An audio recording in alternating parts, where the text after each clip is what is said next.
Hello! So, I'm having a little organise of my cabinet, my eccentric cabinet, which I keep in my living room so that people can just have some conversation starters when they come over. They come over, they look at the cabinet, they see something they're interested in, and it starts a conversation. I have filled it with everything from little sculptures of an old budgie I used to have, and figurines of famous horses and all sorts of things that I love. I filled it with leaflets I've picked up on the way, old books I used to read from veterinary medicine like small animal orthopedics, rheumatology and musculoskeletal disorders. So this is a cabinet that is just full of me in many senses, all of my interests, all the places I've been to, there's something from each place. But as I'm cleaning out, I thought this was the perfect time to go through all of my classic collection, which is books. It's quite a large collection for me, someone who couldn't read for a few years, almost a decade. So this is a really interesting collection because it's full of books that I felt would challenge me as a person. So they weren't books that I would have naturally gone for necessarily, but books that I thought would really stretch me as a person. So the first book from my classic collection I wanted to share is Pilgrim's Progress, and this is in today's English, modern English. It's by John Bunyan, and it comes from a series of dreams that he had, I think two, and it describes the life of this man, Christian, who goes on a long journey meeting lots of people with names that somewhat link to how they're going to behave, like obstinate, that's the one I can think of right now. And obviously his name is Christian. He's a Christian going through his journey of life. I found it very interesting because I grew up Christian, so I was sort of surrounded by the culture of Christianity, by the values of Christianity. And as a child, I really enjoyed reading this book. I think I read it 3 times in total, which was quite a lot for me who had a few issues with seeing and reading. But I really recommend it for anyone who hasn't come across Christian culture or doesn't know what's involved in it. I think this is really interesting because I think it really describes the mind of a Christian person really in a very deep fashion. So it's a really, really beautiful book. And I think John Bunyan, didn't he go to, wasn't he in the Tower of London or something? I can't remember. Something happened, but his story is actually very interesting outside of the Pilgrim's Progress book, which he wrote. The next one, I'm thinking probably the next one to bring up, is 7 Years in Tibet by Heinrich Harrer. Heinrich Harrer is a very strange name to pronounce. He was a German man who actually was the first in the group of people who were the first people to climb the Eiger in, I think, 1936. They climbed the Eiger Nordwand, which is the north face, and nobody had climbed it before, and they climbed it using the Heckmeyer route, which is the most common route up the mountain used today. There are other ones like Direttissima, which is direct, but the Heckmeyer route is just so famous on the north face and really the only one people look to use. Heinrich actually was climbing in India as a German man around the time that the Second World War broke out, and he ended up a prisoner of war. Anyway, long story short, he takes himself to Tibet and he befriends the Dalai Lama, and they become friends, and he teaches the young Dalai Lama English. Now, I would say there's a section in this book where they're traveling to get to Lhasa in Tibet, where it does become a little on the monotonous side, but if you hang on, it becomes absolutely incredible and mind-blowing. So if you're someone like me that has a short attention span, just remember that. The next one I have here is The Prince by Niccolo Machiavelli, probably one of the most infamous diplomats in history. This book is really interesting in many respects because it kind of depicts Machiavellianism. Now, Machiavelli didn't coin the term, but the book he's written doesn't really consider morality, it just considers the gaining of power. And it's a complex book, and it describes to the future prince of a principality in Italy exactly how to keep power and maintain it. This book has inspired a lot of really awful and great leaders of almost all of history since the book was written. Machiavelli is said to have said on his deathbed, let me teach them the way to hell, that they might depart from it. And I think that's one of the most beautiful things, even though it's in total darkness. His book almost kind of looks into hell in a way. But the nice aspect of this is that if you have the knowledge of how these things work, not only can you spot them when they're happening, but you can have an understanding of how to protect yourself as well, and how to discern situations somewhat better. I think sometimes when we're naive to what the powers that be will do, it doesn't help us to protect ourselves and protect those around us. So in my opinion, personally, this book's great if you want to learn about some of the negatives of the world and maybe how it works and how to stay away from it. The next book I have here really interested me for a number of reasons. I actually heard about it from someone from Korea, not China. But what I found very interesting is that they mentioned that it described that there was a lot more morality to it than you would find in something like The Prince, and that it discusses actually reducing harm to people. And this is something that I found very interesting about Genghis Khan, or Genghis Khan. He was a Mongolian dictator and he took over vast swathes of the world. Almost all of us know of him. But interestingly, he was a very strange warlord in a way, because there was actually some hints of humanity about him, where he brought in certain animal rights and things like this. So it makes him a bit of a confusing individual. But Sun Tzu, or Sun Tzu, who wrote The Art of War, is also very interesting because he was also involved with war, but involved actually from a much more balanced perspective than you would hear from The Prince. Talks about general strategies of war, things to watch out for, and I do find it very interesting in many respects. It discusses interesting terms like, if you are meek, behave as if you are mighty, and if you are mighty, behave as if you are meek. It describes all of these sort of complex aspects of the human psyche, when the human psyche has to be faced with a concept of win or lose, and that's something that we often don't look into, and because we don't look into it, we don't understand why things in the world are happening, and sometimes it's important to have that knowledge. So, Sun Tzu, Art of War. Next, I have The Climb Up to Hell by Jack Olson. This book was given to me by my father, although it was a red one. I've now got another one because I lost that one, or I think I gave it back to him. But The Climb Up to Hell is about climbing the Eiger. So that's the mountain that I mentioned. Heinrich Harrer was the first person to climb it, with a group of people who were also the first to climb it in 1936. The north face of the Eiger is a very concave limestone structure on the edge of the Alps. It sort of has its own weather systems. The limestone and the fact that it's so tall for a limestone mountain means that it gets caved out by weather systems. It's very dangerous to climb. And Jack Olson made it very clear in his book just the stories of the people that tried to climb it, from Tony Courts to Claudio Corti and Stefano Longhi. Very, very interesting people with so much desire to achieve, who unfortunately couldn't because of the Eiger. And then it details Heinrich Harrer's incredible ascent. It talks about Andel Heckmeyer as well.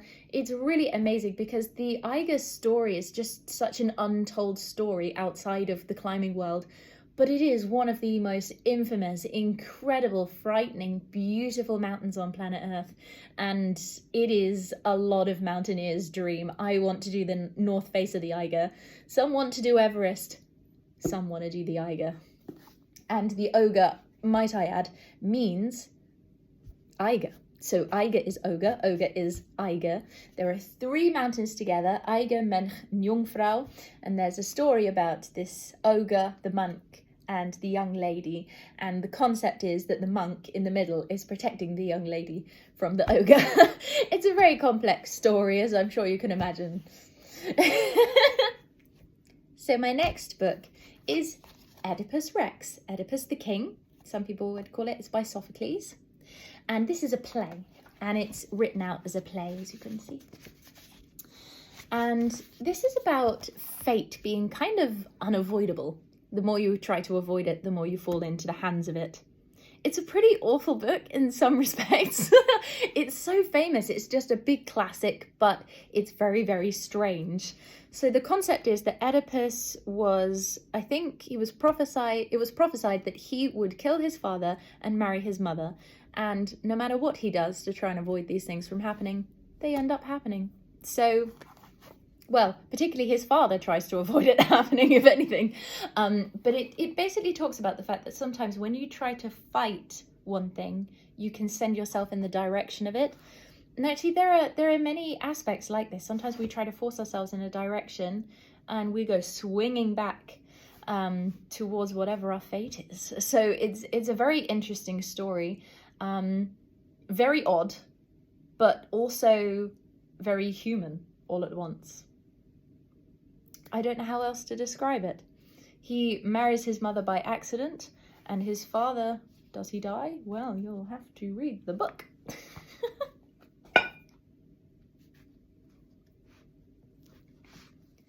The next book I picked up at I picked this book up at a wildlife reserve where someone was doing a book selling to raise money for the reserve. They were just selling old books they had in their house. I don't even know how they got hold of this book. They don't know how they got hold of this book. And now, for £1, it's mine. This is the basic documents of international law and the environment.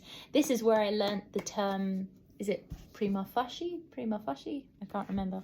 I'd have to look. But it's actually highly interesting.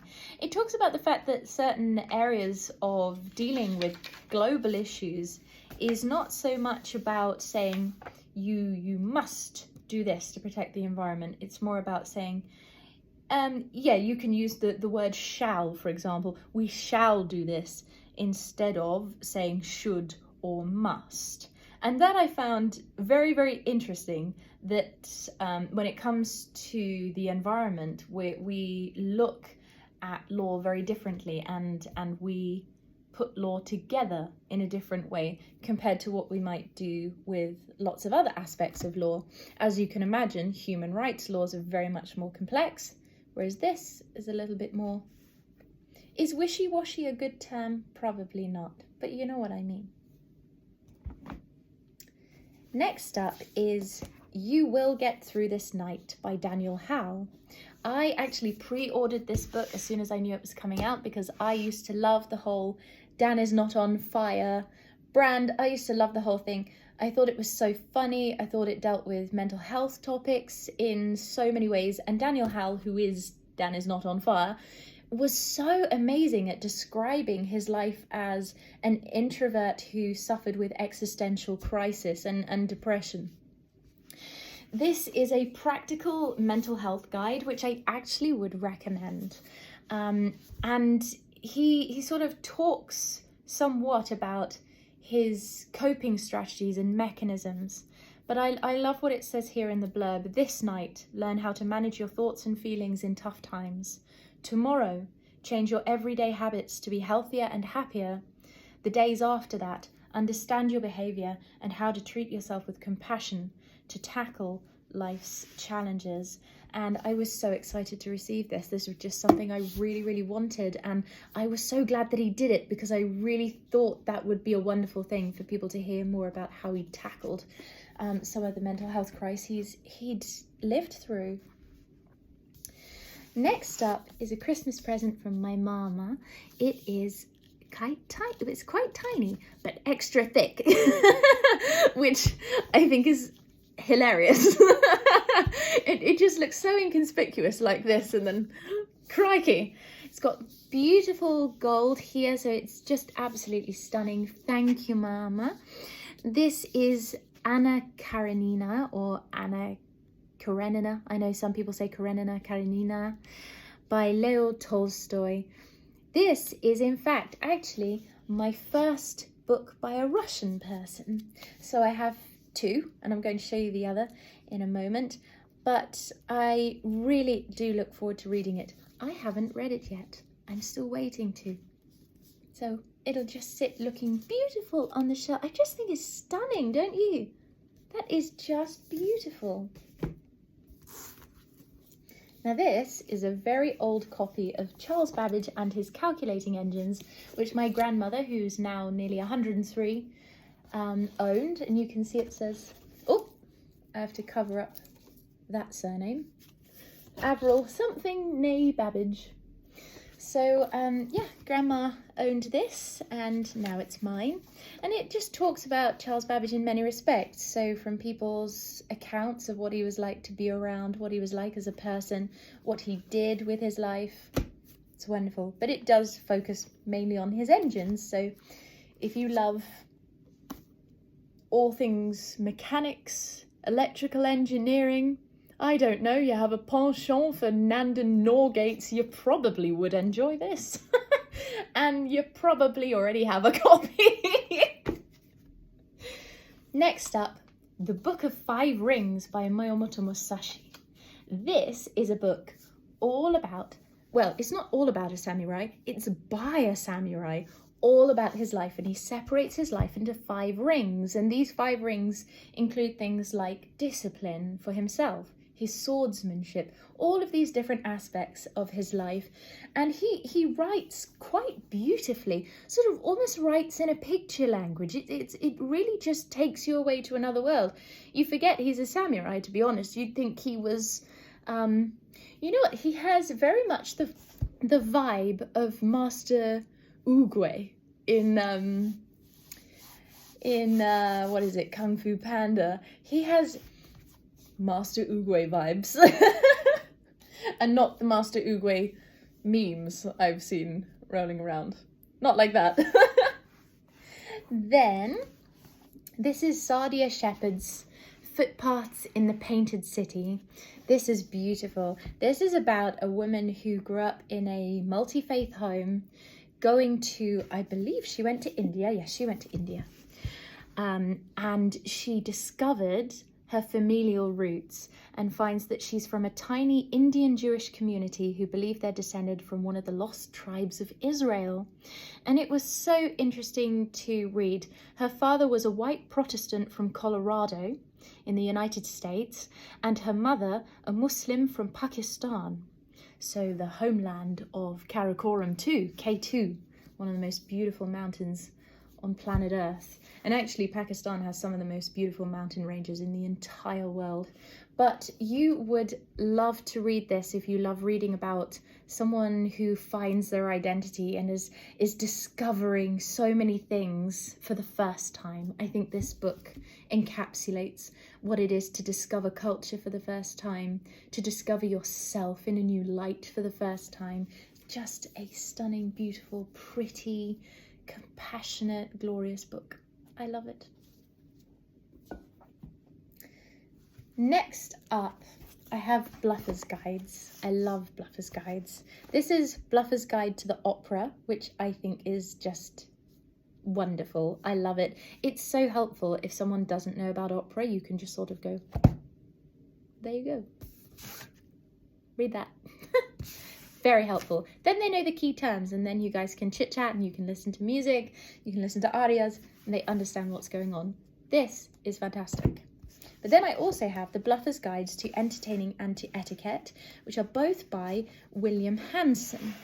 And William Hanson has very kindly signed them both for me. He's been ever so sweet in doing that for me. So I love these books. Not only is William Hanson so capable of making etiquette interesting for the modern age and also quite comical and all of the above, his books are hilarious. I mean, they're just so funny to read. If you've got a sense of humour, and even if you don't care about entertaining and etiquette, you would just find it so witty. It's that beautiful British dry humour that we all love and adore. But at the same time, you do learn how to entertain, how to host dinners, how to turn up to other people's dinners, how to address people, how to address letters, or people in letters, how to greet people, how to say how do you do and not say fine thanks you afterwards. You know, just keeps you in check. I think it's important. Next is my second book by a Russian person, Fyodor Dostoevsky, and this is Crime and Punishment. This is a large book and a thick book, so unlike Tolstoy, which was short and thick, this one's tall and thick. And it seems that my books by Russians are actually the longest books, which is really fun. Crime and Punishment is actually more a fiction book rather than non-fiction. I know a lot of what I have is non-fiction. This is interesting because Crime and Punishment, yes, it's fiction, but it's telling you a really serious story. So it's a little bit like 1984 or Animal Farm. It's telling you a very, very clear story about the real world, but it's still fiction. So that's something that's really fun. I find it very interesting. I'm not very far into it yet, so I'm kind of withholding my judgment at the moment. But so far, stunning. But I don't know how it's going to end, so don't tell me. Next is Aesop's Fables. Now, I loved this growing up. We used to have readings from Aesop's Fables when we were in primary school. Anybody who went to primary school with me will remember we used to love this, and it was so much fun. And it was just an absolute ball. I'm trying to make sure that my books don't fall over. There we go. And it was an absolute ball. I used to love the stories.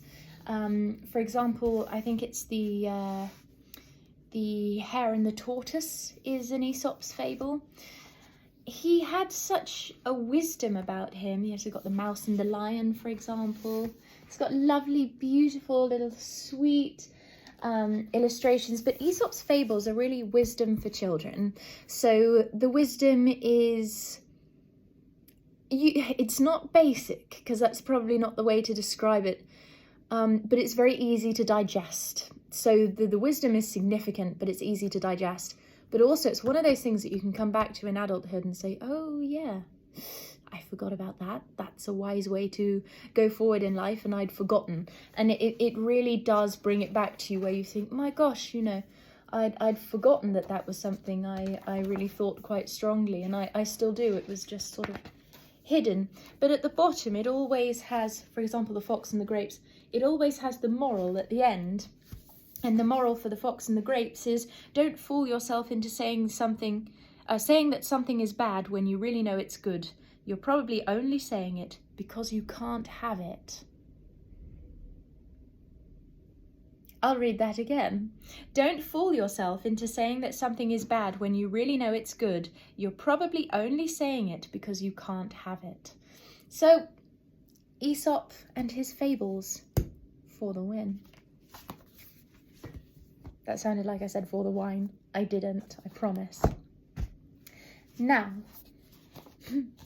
Reflections on the Decline of Science in England and on Some of Its Causes by Charles Babbage. No surprise I've got this here, because it inspired my reflections on the decline of belief in science and decline of belief in religion, which both contain works from Charles Babbage in the back, which I've properly digitised and made sure that they are legible, which is a fantastic thing. And I'll also note that I have written an article recently about what I had to do to make sure that the reprint of Reflections on the Decline of Science in England was legible enough to make it acceptable to go in here. But bear in mind that Charles Babbage's Ninth Bridgewater Treatise, which is about his view on mathematics and religion, is in the back of Reflections on the Decline of Belief in Religion. He was a religious person, so he was Christian. So you have to note that. He was trying to prove God using maths, and it's up to you to decide whether he was able to create effectively equations to assess whether a miracle really happened. So it's up to you, really. You have to read it and decide whether it's convincing for yourself. I can't do that for you. Now, as for... before I do any more of my books, this is my brand new addition to the collection. This is it's actually a collection of books. So it begins with the works called The Prophet, and there are other finest writings inside here by Khalil Gibran. I hope I've pronounced that correctly. And it is just stunning. I have never, ever in my life bought a book so beautiful as this. this has really had time taken on it. It's very rare these days that you see a book that's actually, in many respects, tactile. I mean, this is really tactile. It's sort of looking embossed. I don't know if you can see it very much, but you can most certainly feel the different textures. It's absolutely stunning. Now, Khalil Gibran was Lebanese, I believe, and he was very much a poet in the way he wrote. And what I'm finding as I'm going through The Prophet, which is where he goes on a boat ride effectively with total strangers, and they just discuss life, the world and everything, crime and punishment, love, passion, death, life, everything. It is just fantastic to read. I mean, these are things that we all concern about in our life, right? And we all have those moments in our life where we say, what are we living for? What's the purpose of life? What's the purpose of passion? What's the purpose of love? What is the point? And I just love the way he grapples with it without trying to say that he understands inherently. Because a lot of people have said, well, he doesn't bring about any conclusion to it, and he doesn't, but actually I think there are conclusions there. But also I think that he's very aware perhaps of his own inability to pull it all together just himself. And so he just really describes his own emotions as he travels through time and how he tries to cope with that reality. And I find it most stunning. It's rare to come across a non-fiction book. Well, I guess no, it is fiction actually. It's very rare to come across a fiction book. But this has so many ties to his reality that is just so emotive and emotional. I think the closest maybe would be Footpaths in the Painted City and 7 Years in Tibet. But even 7 Years in Tibet is not terribly emotional. I mean, it could be more emotional actually. I think it could have perhaps done very well to have more emotion in it, because there were clearly very emotional moments that he perhaps described very pragmatically. But Khalil Gibran actually really gets into his emotions and the depths of the tiny emotions you get, and it kind of makes you realise that those emotions somewhat aren't unusual, which is also very pretty. So I was glad to be challenged to read that, because actually I found it an enjoyable challenge. Now, let me review God of Alba by me. So I had a beautiful artist paint the front of this, which I just adored, and I thought it was so beautiful. This is Knúnos and Kenina, or Kernanos. Some people call him Kernanos, some Knúnos. And it's a love story, effectively, that describes ancient Scotland and the perhaps mystic aspects, the mythological aspects. And I very much enjoyed writing it. I found it very fun and unusual to write. I'd never written anything like it before. It was my first ever book, and as you can see, it's very small compared to my book series, which is much bigger, because I couldn't see as much then as I can see now. And so this was the first book, and I wrote it in a very short period of time. It just really, the image came to me and I knew I had to write it.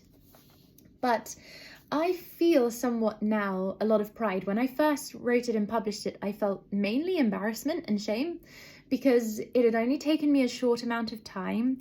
I wasn't published by any other means than being self-published. And I was really scared of how people would process it, and people loved it. It was fantastic. I sold it mainly locally, but I enjoyed that. It was a warm-up book. I got to discover if I could write a book, and I could. And that was just a massive deal to me. I'll read you the blurb in case such a story in the mythological or even sci-fi slightly, but mine's not really sci-fi, but if you enjoy that, you might enjoy this. So I shall read you the blurb just very quickly. There is a story that is never to be told to the mortals of earth. There is a story that would unveil the enchantment of the forest. There is a story that would surprise even the witches of old. A story of 3 parts, the words, the feeling, and the symbols. The words will give them knowledge, the feelings will give them wisdom, the symbols will give them news of the story to come. Yes, of course, I will tell you everything, but you should make haste before the one comes, the one who will swipe it away. I have to admit, now I look at this book, I just feel a sense of pride.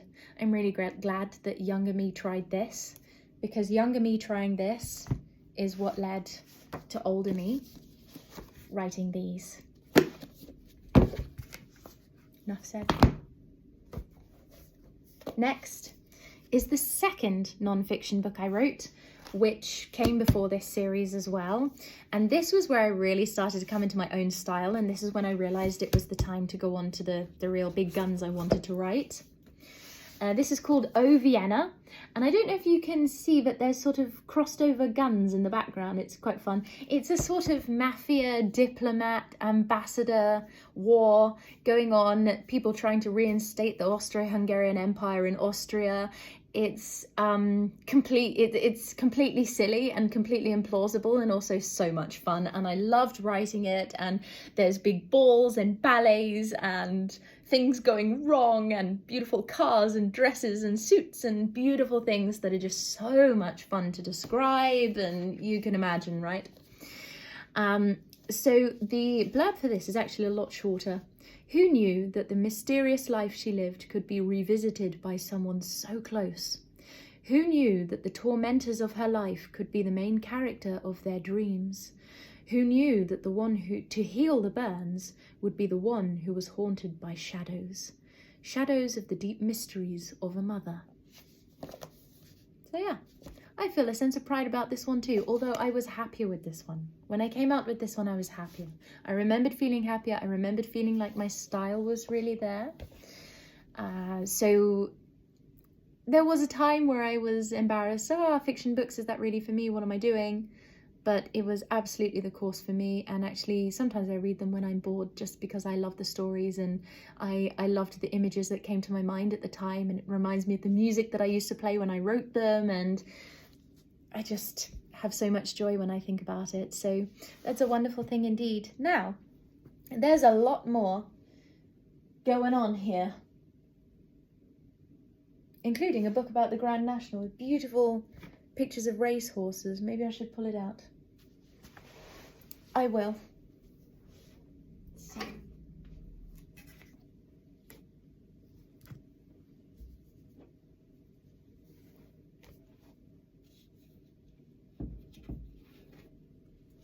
This is probably the biggest book I have. It's just, by size, it's the largest. It's not that thick though, so it's perhaps not among the thickest, but it's certainly among the tallest. It is called The Grand National by Clive Graham and Bill Curling. And I'll admit to you, my father gave me this, and we all know why he gave it to me and why I wanted it. For pictures of horses. Endless pictures of horses. I used to draw horses endlessly. I could never draw them. I was terrible at it, but I kept on and on and on and on. And I just loved seeing all the pictures of the horses. They are such stunning images. And I grew up in a world around Newmarket. So I was obsessed with Alfred Munnings and John Constable's paintings. These were things that really inspired me, and my father was fantastic at drawing horses. He'd draw them in a simple fashion that just really showed the character of the horse itself.